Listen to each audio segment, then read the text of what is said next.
Evangelho de Lucas, capítulo 8, versículo 26 a 29, diz assim a santa palavra de Deus: Então chegaram à região dos Gadarenos, do outro lado do mar da Galileia. Quando Jesus desembarcou, um homem possuído por demônios veio ao seu encontro. Fazia muito tempo que ele não tinha casa nem roupas e vivia no cemitério fora da cidade. Assim que viu Jesus, gritou e caiu diante dele. Então disse em alta voz: Por que vem me importunar, Jesus, Filho do Deus Altíssimo? Suplico que não me atormente, pois Jesus já havia ordenado que o espírito imundo saísse dele. Esse espírito tinha dominado o homem em várias ocasiões.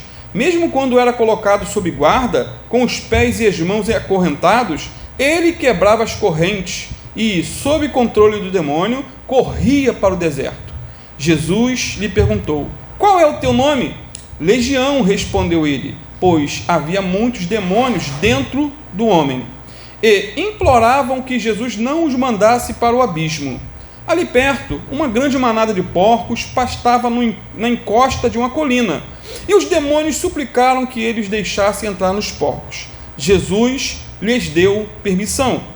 Os demônios saíram do homem e entraram nos porcos, e toda a manada se atirou pela encosta íngreme para dentro do mar e se afogou. Quando os que cuidavam dos porcos viram isso, fugiram para uma cidade próxima e para seus arredores, espalhando a notícia. O povo correu para ver o que havia ocorrido. Uma multidão se juntou ao redor de Jesus, e eles viram o homem que havia sido liberto dos demônios. Estava sentado aos pés de Jesus, vestido e em perfeito juízo, e todos tiveram medo. Os que presenciaram os acontecimentos contaram aos demais como o homem possuído por demônios tinha sido curado. Todo o povo da região dos Gadarenos suplicou que Jesus fosse embora, pois ficaram muito assustados. Então ele voltou ao barco e partiu. O homem que tinha sido liberto dos demônios suplicou para ele ir com ele, mas Jesus o mandou para casa, dizendo: Volte para a sua família e conte a eles tudo o que Deus fez por você. E o homem foi pela cidade inteira, anunciando tudo que Jesus tinha feito por ele. Amém, queridos? Eu acho que deu até para decorar essa história, né? Quem veio aqui os 3 cultos, fiquem à vontade. Pode sentar, queridos. Amados, como já disse, já preguei 2 mensagens nesse texto. Essa é uma das histórias mais incríveis de toda a Bíblia. Fala da libertação de um homem possesso por demônios. Esse homem morava no cemitério, não é isso? Atacava as pessoas na rua, se cortava com pedras, tinha uma força sobre-humana, andava peladão. Se tivesse dinheiro na época, rasgava dinheiro, só não rasgava porque não tinha, era moeda de bronze, prata. Simplificando, esse homem era uma causa perdida para todos. Até aqui, já vimos as 3 forças que agiram na vida desse infeliz, desse homem problemático, atormentado. Vimos a força demoníaca, a força da sociedade e a força de Jesus. Os demônios tentaram destruí-lo, a sociedade tentou mantê-lo preso, mas Jesus o libertou dos demônios, o devolveu à sua família e fez dele um pregador do Evangelho. Como se deu essa transformação? Eis a pergunta. Primeiro, Jesus ordenou que os demônios saíssem dele. É o que está no versículo aí de número 29, que eu já li de manhã. Segundo, Jesus transformou ele por completo nos versículos 35 a 36, quando diz: E saíram ao ver o que tinha acontecido, e vieram ter com Jesus. Acharam então um homem de quem havia saído os demônios, vestido, e em seu juízo, assentado aos pés de Jesus, e temeram. E os que tinham visto contaram-lhes também como fora salvo aquele endemoniado. Então, houve uma mudança radical na vida desse homem. Lembram que eu disse de manhã que ele era um cavalo de Satanás, mas agora ele é um servo de Jesus. A sua conversão foi genuína, foi uma conversão visível, foi uma conversão palpável, por assim dizer. Houve um antes e um depois na vida desse homem. E como eu já disse, a prova da conversão é a mudança. E esse é o tema da mensagem que foi pregada pela manhã. Ele vivia agredindo as pessoas, repito, andava nu, se cortava com pedras, morava no cemitério, mas agora ele está o quê? Calmo, vestido, arrumado e limpo. Esse homem podia dizer, em alto e bom som, eu não sou mais o que eu era, Jesus Cristo mudou meu viver, eu não sou mais violento, eu não ofereço mais perigo para minha família, eu não ofereço mais perigo para a sociedade. Amados, Jesus continua transformando monstros em homens santos. Jesus continua transformando escravos de Satanás em homens livres, libertos. Jesus continua transformando abortos vivos da sociedade em vasos de honra para a sua glória. Terceiro, Jesus devolveu ele à sua família. Olha que interessante, versículo 38 e 39. Se quiser acompanhar, o homem que tinha sido liberto dos demônios suplicou para ir com ele. Mas Jesus o mandou para casa, dizendo, volte para a sua família e conte a eles tudo o que Deus fez por você. E o homem foi pela cidade inteira, anunciando tudo que Jesus tinha feito por ele. Eu acho interessante o trocadilho aqui. Jesus falou, conte o que Deus fez. E ele foi contando o que Jesus fez. Afirmou que Jesus é Deus. É só interpretar corretamente o texto. Jesus é Deus. E depois de liberto, esse homem rogou a Jesus o quê? Para segui-lo aonde fosse. Ele queria ser um cooperador. Ele queria ser talvez um apóstolo. Ele queria ser um discípulo, alguém bem chegado de Jesus. Mas Jesus não permitiu. Não vai vir comigo. Não. O interessante é que Jesus atendeu anteriormente o pedido dos demônios para entrarem nos porcos. Jesus atendeu. Jesus atendeu o pedido dos gadarenos para que ele saísse da terra. Mas agora o ex-endemoniado, liberto, pede a Jesus para segui-lo. E o pedido foi negado. Não, você não vai comigo. Você vai ficar aí, na tua casa, na sua família, na sua cidade, e é aí que você vai ser verdadeiramente sal da terra e luz do mundo. Lá em Marcos 5,19, um texto paralelo a esse diz, Jesus, porém, não permitiu e disse, volte para a sua casa e para a sua família e conte-lhes tudo o que o Senhor fez por você e como ele foi misericordioso. Ou seja, queridos, ele teria que voltar para casa, para seus familiares e testemunhar das maravilhas de Deus em sua vida. Amados, nosso lar é o mais importante campo missionário que existe. Há pessoas que sonham em ganhar o mundo, mas dentro de casa são um verdadeiro fiasco. Não adianta ganhar o mundo e perder a família. Nenhum sucesso compensa o fracasso da família. Uma palavra bem cunhada já no meio evangélico. Até porque os que mais nos conhecem são os da nossa casa. O que Deus fez por nós, nós precisamos contar aos outros.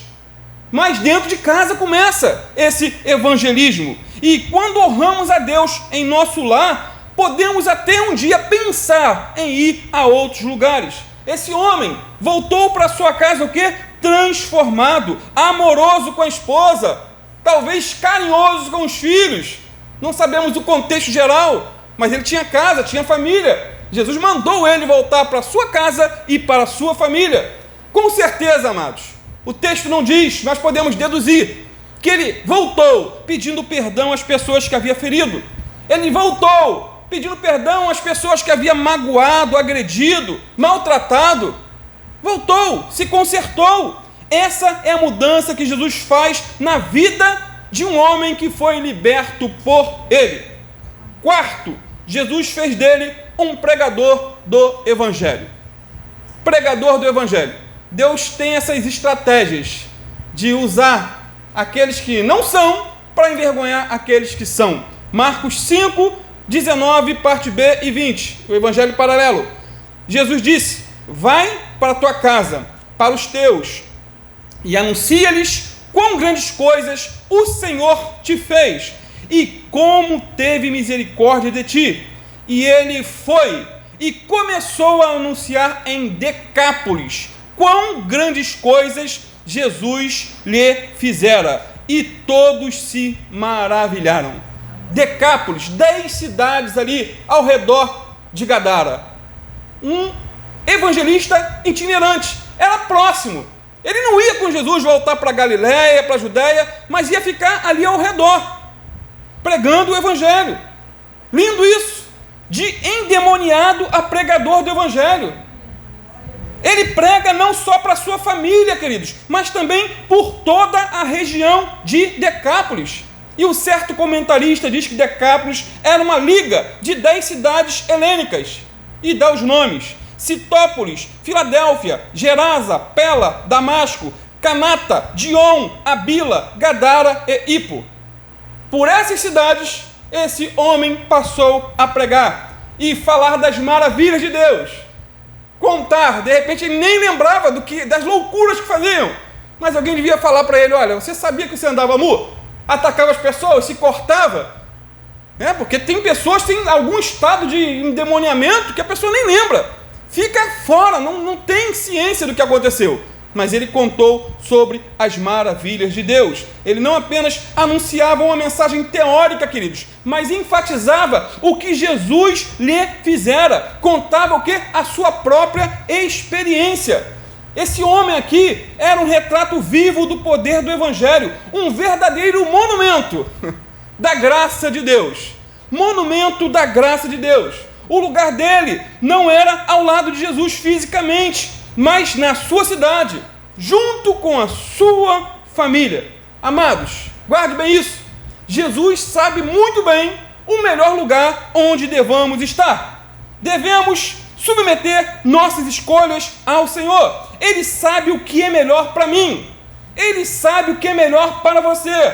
O importante, o mais importante de tudo, é estar no centro da vontade de Deus. E ele estava no centro da vontade de Deus, porque Jesus falou: não vem comigo, fica aí, eu vou te capacitar aí aonde você está. Esse homem tornou-se então um dos primeiros missionários entre os gentios, e com certeza absoluta, muitos vieram a crer no Senhor Jesus por conta desse testemunho impactante.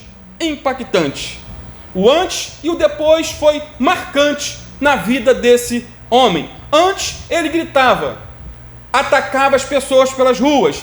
Agora ele anuncia as boas novas da salvação por onde ele vai. Antes ele era um problema para a família. Imagine se ele tivesse esposa, filhos, um endemoniado. Imagine que problemão. Mas agora ele é uma bênção. Antes ele era um mensageiro da morte. Agora ele é um embaixador da vida. Antes ele estava cheio de demônios. Agora está cheio do Espírito Santo e pregando as boas novas do Evangelho de Jesus Cristo. Antes ele era um perturbador da sociedade, mas agora ele pode cantar aquele velho hino que diz: Jesus Cristo mudou meu viver. Lembra do hino? Jesus Cristo mudou o meu viver. Ele é a luz que ilumina meu ser. Sim, Jesus Cristo mudou o meu viver. Ele podia cantar também a outra estrofe: diferente hoje é o meu coração. Diferente hoje é o meu coração. Cristo deu-me paz e perdão. Sim, diferente hoje é o meu coração. Você pode cantar esse hino? Jesus Cristo realmente mudou o seu viver? Existe um antes e um depois? Eu não estou falando de perfeição moral, mas você consegue identificar alguma coisa que ficou para trás? Alguma coisa que Jesus te libertou, que você amava muito, mas que ficou para trás? Você pode falar: pastor, tem muita coisa que precisa ser mudada, mas muita coisa já mudou, para a glória de Deus. Se não houve um antes e um depois, clame a Jesus hoje, para que Ele transforme a sua vida. Mude, em nome de Jesus. Eu vim agora num carro, ouvindo um testemunho de um ex-assaltante de banco. Ouvimos pela metade. Nome dele, José Paulo Ventura, mais conhecido como Paulinho Bang Bang no mundo do crime. Era o nome dele, o vulgo, né? Paulinho Bang Bang. Desde muito novo, ele se envolveu com o crime organizado, conheceu as drogas muito novo, e para sustentar o seu vício, passou a roubar. Foi preso várias vezes, de menor, foi para a antiga FEBEM, eu acho que nem existe mais. Isso foi nos idos de 1980 e pouco. Ele se envolveu em várias rebeliões na cadeia e conseguiu fugir, e se envolveu também com assaltos a banco. Em 31 de outubro de 1983, ele e mais 5 comparsas assaltaram uma agência, do Banco Itaú, lá em São Caetano do Sul. Fortemente armados, eles renderam a todos. Diante do pânico, do alvoroço, da confusão dentro da agência, uma criança começou a chorar desesperadamente. A mãe, toda amedrontada, tentava fazer com que a criança parasse de chorar, porque os bandidos estavam ameaçando matar a mãe e a criança. E como a mãe não conseguiu fazer com que aquela criança parasse de chorar, num ímpeto de monstruosidade, o assaltante matou a criança e a mãe dentro do banco. Nisso, os assaltantes conseguiram fugir, mas foram perseguidos pela polícia. E nessa perseguição, 2 assaltantes morreram e 4 foram presos. Entre eles estava Paulinho Bang Bang. O esposo de Laura e o pai da Thalita, Laura era a mulher que morreu e Thalita a filha, entrevistado pelo Jornal Nacional na época e questionado do que ele achava que deveria acontecer com aqueles bandidos que sobreviveram. Porque naquela época estava ali fortemente se desejando penas de morte para crimes hediondos como aquele. E ele disse o seguinte, em rede nacional: eu quero que o meu Deus perdoe o que eles fizeram e que Jesus Cristo salve cada um deles. Eu não tenho ódio deles, porque dentro de mim não há espaço para odiá-los. E ele disse ainda que Deus não privou ele da dor, mas privou ele do ódio e da revolta. Irmãos, esse homem que havia perdido a esposa e a filhinha única no mesmo dia, levou 30 dias orando e jejuando pelos assaltantes que estavam presos. E mais, esse homem enviou também um mensageiro à prisão, onde estava Paulinho Bang Bang, para lhe entregar uma Bíblia e também para falar para ele sobre o amor de Deus, sobre as boas novas da salvação. E depois que o evangelista terminou a sua mensagem, esse bandido endurecido tomou a decisão de matar o evangelista. Eu vou matar ele também. Você vê que dureza. Cidadão pregando para ele e ele decidiu matar, Ele apanhou um punhal que havia fabricado na cadeia e veio decidido a enterrá-lo no peito do pregador. Quando, porém, levantou a sua mão contra o mensageiro de Deus, ele caiu quebrantado aos prantos, aos pés do evangelista, arrependido de seus pecados. A sua vida foi radicalmente e profundamente transformada. De monstro, ele se tornou um santo, de criminoso, um servo de Deus. Irmãos, esse temido assaltante, eu ainda não sei se ele está vivo, mas ele se tornou um pastor, um homem manso, humilde, convertido e pregador das boas novas de salvação. Assim foi com o personagem do nosso texto também, de problemático a pregador. Isso é o que Jesus faz quando alguém se rende aos seus pés. Então, se renda hoje aos pés de Jesus, se humilhe na sua presença. Você pode não ter sido ou não ser como o gadareno, com 6.000 demônios. Você pode não ter sido um assaltante de banco na categoria de Paulinho Bang Bang, mas a Bíblia diz em Romanos 3, versículo 23 e 24, que todos pecaram e destituídos estão da glória de Deus, sendo justificados gratuitamente por sua graça, por meio da redenção que há em Cristo Jesus, nosso Senhor.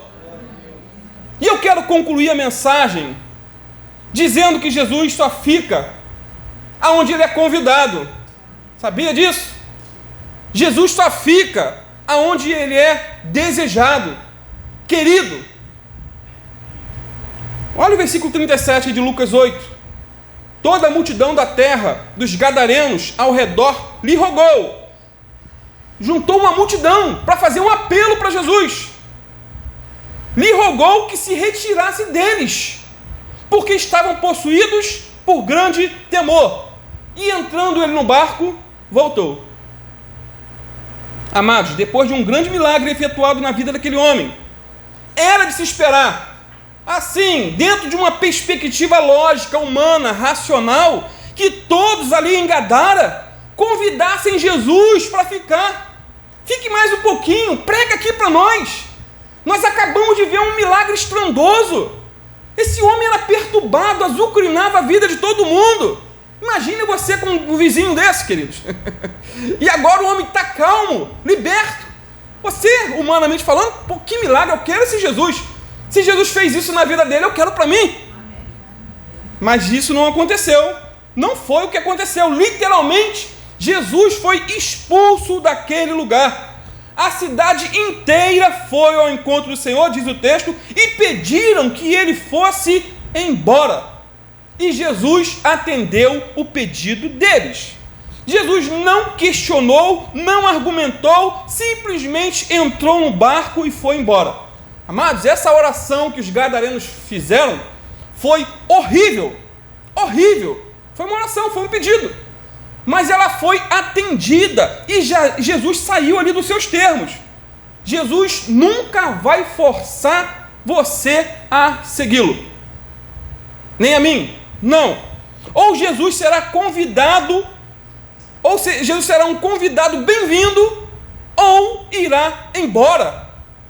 Ou ele será desejado, ou não. Amado, Jesus só fica aonde é desejado, convidado ou querido. Então, deseje ele em sua vida. Convide ele diariamente para ser seu amigo, seu confidente, seu ajudador, seu conselheiro. Ele deseja ser convidado. Ele não arromba a porta do nosso coração. Não, não, não. Ele não é como o diabo. O diabo é salteador, é ladrão. Ele invade. Ele só quer uma brecha para destruir a sua vida. Ele não está satisfeito. O diabo não desistiu de você, mas Jesus também não. Amém. Jesus é cavaleiro. Jesus é meigo. Ele é gentil. Se você falar para ele, Senhor, eu não te quero, fazer o quê? Mas se você dizer, eu quero, Senhor, fica comigo, vai comigo, ele vai ficar com você. Apocalipse 3:20 diz, eis que estou à porta e bato, se alguém ouvir minha voz e abrir a porta, entrarei até ele, e com ele cearei, e ele comigo. Estou à porta, bato. Na verdade, estava fora da igreja de Laodiceia, mas estava convidando. Se houvesse a iniciativa de abrir a porta, ele entraria. Lembram dos 2 discípulos lá no caminho de Emaús? É interessante essa história. Eles conversavam caminhando entre si sobre a morte de Jesus, até que, em determinado momento, o próprio Jesus apareceu para eles, mas eles não o reconheceram. E quando os 2 discípulos chegaram a seu destino, Jesus fez como se fosse um pouco mais adiante. Vocês ficam aqui que eu vou. E lá em Lucas 24, versículo 29 a 31, olha que interessante. E eles o constrangeram, dizendo, fica conosco, porque já é tarde, e já declinou o dia. E entrou para ficar com eles. E aconteceu que, estando com eles à mesa, tomando o pão, o abençoou e partiu e lhe deu. Abriram-se-lhes então os olhos, e o conheceram, e ele desapareceu-lhes. Amados, eles não reconheceram Jesus naquele momento. Mesmo assim, eles disseram o quê? Fica conosco. E Jesus ficou com eles e se revelou a eles. Leve essa frase com você nessa noite. E a frase é, fica conosco, Senhor. Fica conosco, Senhor. Fica comigo. Mais uma vez, convide a Jesus para ficar com você todos os dias da sua vida. Ao sair para o trabalho, diga, Senhor, fica comigo, vai na minha frente. Me ensina, a andar em seus caminhos. Me ajuda a fugir do pecado, de toda tentação. Me ensina a viver uma vida agradável a Ti. Jesus, fica comigo. Me encha do Teu Santo Espírito, me ensina a Tua palavra, me use para a Tua glória. Jesus, fica conosco. Os gadarenos não quiseram Jesus com eles, e Jesus não insistiu para ficar. Não insistiu. Porém, aí o detalhe da misericórdia. Jesus é tão misericordioso, Ele é tão bondoso, que mesmo sendo expulso de Gadara, deixou um mensageiro, um representante seu naquele lugar, para testemunhar das maravilhas de Deus. Os gadarenos rejeitaram Jesus, mas Jesus não desistiu deles. Eles expulsaram a Jesus, mas Jesus enviou para o meio deles o quê? Um missionário. Enviou para o meio deles alguém que tinha o que falar, tinha um testemunho para contar. E eu tenho certeza que ele não enfatizou tanto ali em seu testemunho as obras de Satanás em sua vida, mas anunciou com intrepidez a transformação operada por Jesus, nosso único Senhor e Salvador, Jesus Cristo. E eu quero orar por você essa noite. Quero interceder junto ao Pai. E já falei para você levar essa frase, dizendo sempre: Senhor, fica comigo. E eu quero orar por você. Você que talvez esteja, não sei, oprimido por demônios. Pode acontecer. Oprimido, é de fora para dentro, com desejos suicidas, vontade de morrer. Meu irmão, não é normal ter vontade de morrer. Temos que ter vontade de viver. Isso é o normal. Vontade de morrer é algo anormal. É antinatural. Você que tem talvez visto vultos, ouvido vozes, tendo pesadelos demoníacos, não aceite isso. Repreenda em nome de Jesus.